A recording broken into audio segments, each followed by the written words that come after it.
Good morning, students. Hope you are fine. Today we will be starting our new chapter in social science, that is lesson number 14, Unity in Diversity. I hope you have completed lesson number 1, all the homework, the dateline and the exercise. Okay? So, we'll move to the next topic, that is lesson number 14. Now students, this is the civics chapter. And the name of the chapter is Unity in Diversity. So, first of all, I had told you in the introductory session itself that we have 3 parts in our social science: history, civics and geography. History we saw, that is our past. And now what is civics? The word civics itself means study of society in detail. Okay? Study of society in detail. Now in this study of society you have everything. You have the political, you have the cultural, you have the social, economical,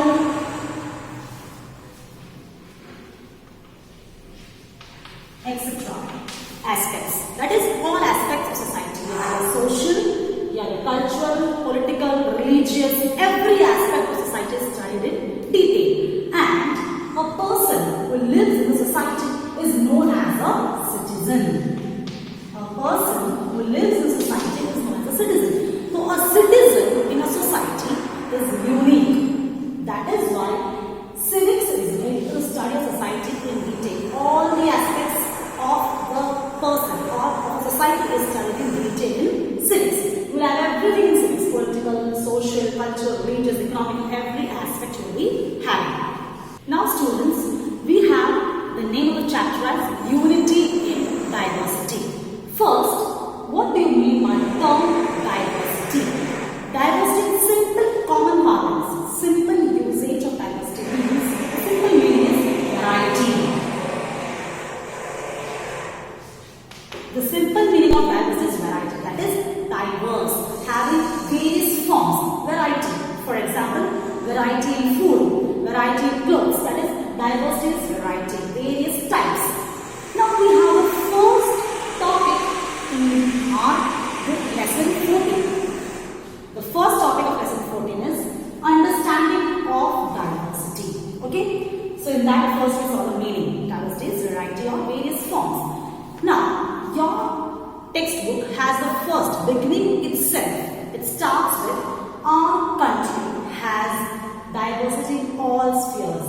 Our country, India, is diverse. How can you say that your country is diverse? You can say that our country is diverse because every state of our country is having diversity in their food, in their clothing. Clothing is also known as attire. Clothing is also known as attire.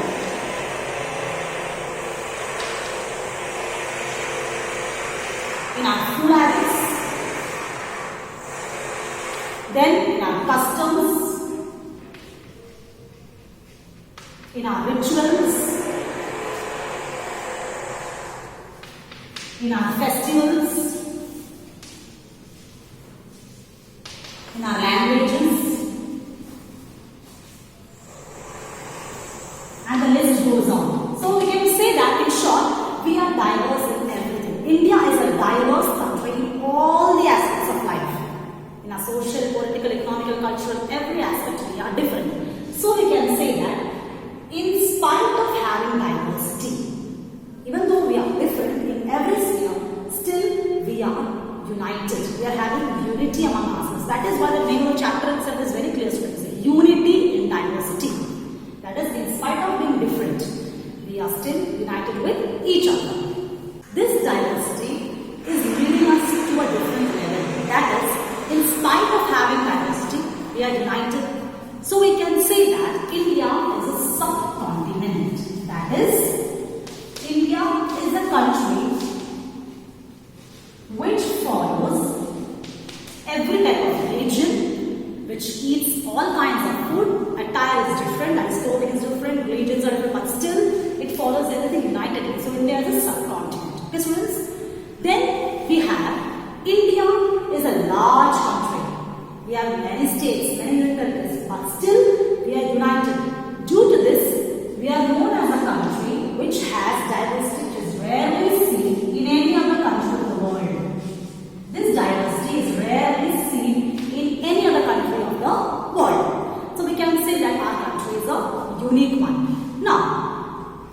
In this context, we have 3 topics in our textbook. That is on page number 90. We have 3 topics for diversity. I told you, we already have seen that we are diverse in all aspects of life, but in our syllabus, we have 3 major points in which we are diverse. First point is religion.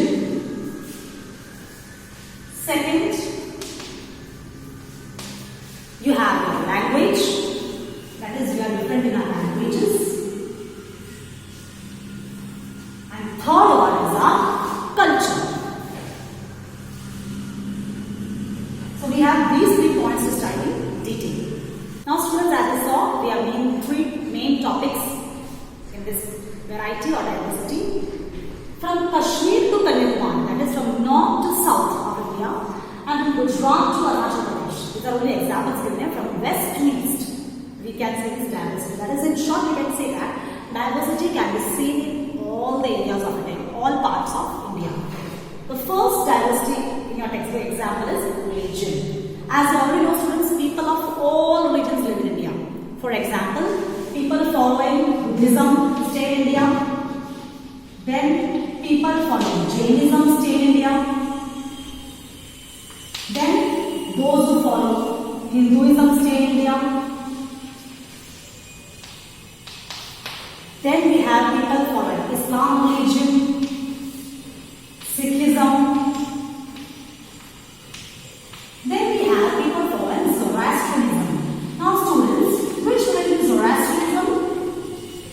I hope you all know it. People following Parsi religion are known as Zoroastrians.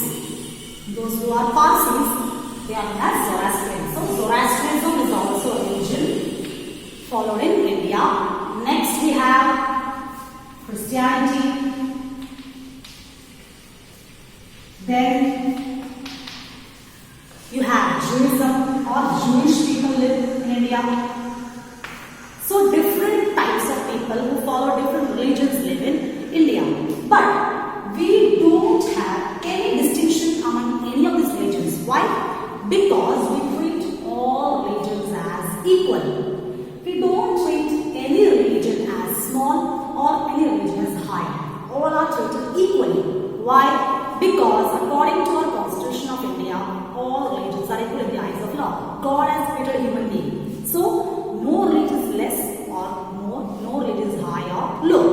And the intention of every Indian has a desire or the intention to respect each other's religion. No one has the right to hurt anybody's sentiments. So due to this, we follow all religions equally. We should not have any fights in the name of religion. So we can say that in spite of having so many, we are writing, I have told you some of the names here. In spite of having so many religions, we still follow all religions with respect. We respect each and every religion. Now students, some of the religions are not from India. For example, Buddhism. That is an Indian religion. Why? Because Lord Buddha is the founder of Buddhism. Jainism, Lord Muhammad is the founder. All these are Indian religions. Christianity, that has come from Israel, but still we follow it. Why? Because we treat every religion as equal. Zoroastrians are from Iran. Okay, Parsi Zoroastrianism. Then we have Judaism, Jewish people. They are from Israel. They are the people who are there in Israel. They are known as Jews. They follow Jewish religion. Okay, Judaism. So all these things are there, but still we don't treat anyone as high or low. All are equal. Now students, we have the second point. What is the second point here, students? Language. Now language. In every state they have their own native language. For example, we live in Gujarat. So our state language is Gujarati. Those who live in Bombay, Maharashtra, they have Marathi as a language. So we have different, diverse languages or diversity in languages also. For example, we have Konkani as a language of the Konkan area. We have Marathi. Then for our own state we can say Gujarati. Then we have your language of Odia. Then we have the Bengali language. People of West Bengal speak it. We have Malayalam. People of Kerala speak it.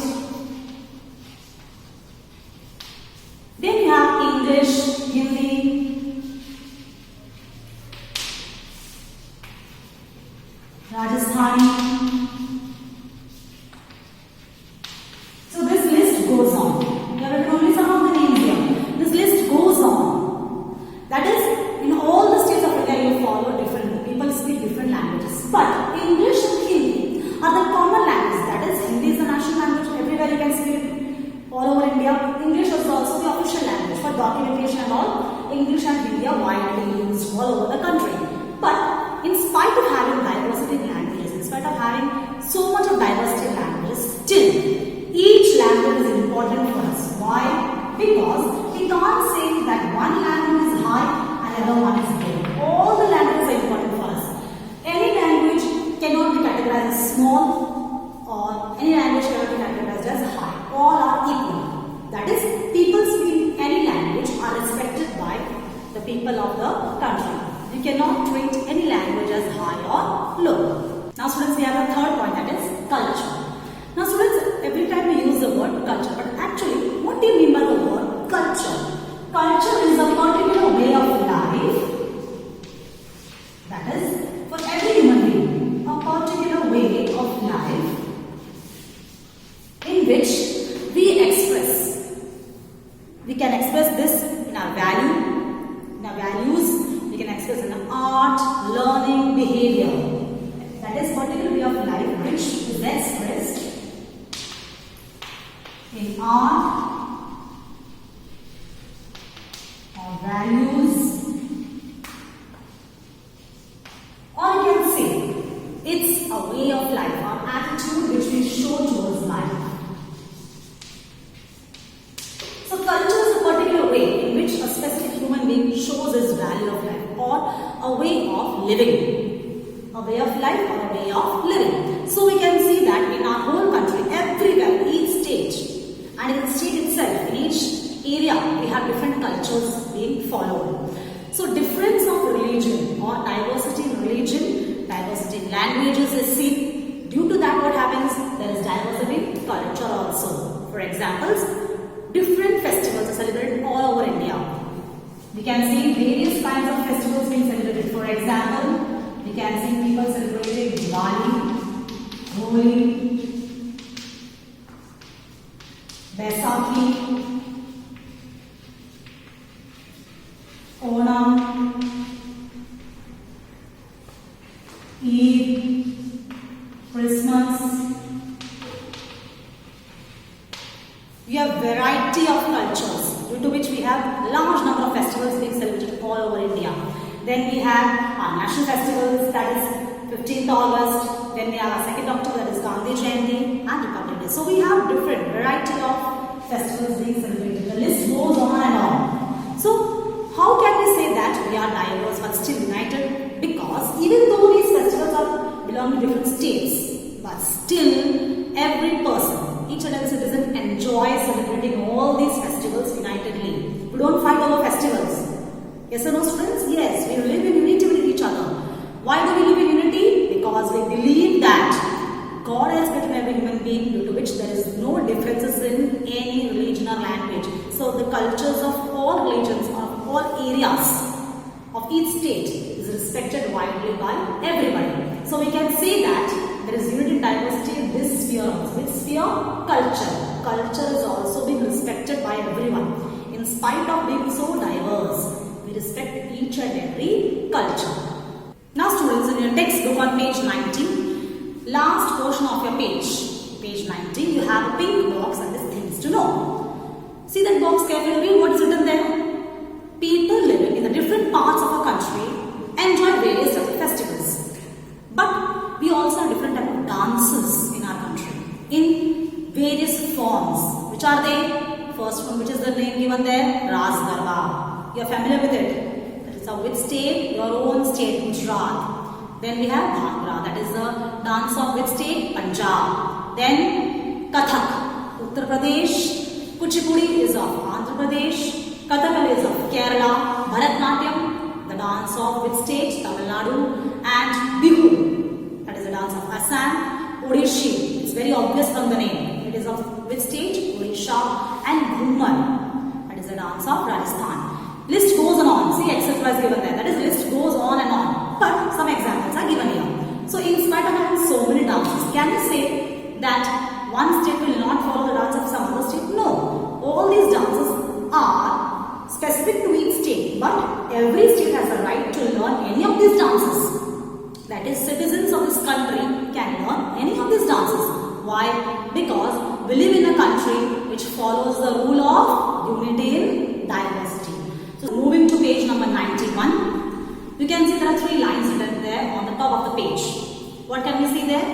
that in spite of having so many diversities, we saw that in our culture, region, etc., we have geographical diversity also, that is area-wise diversity.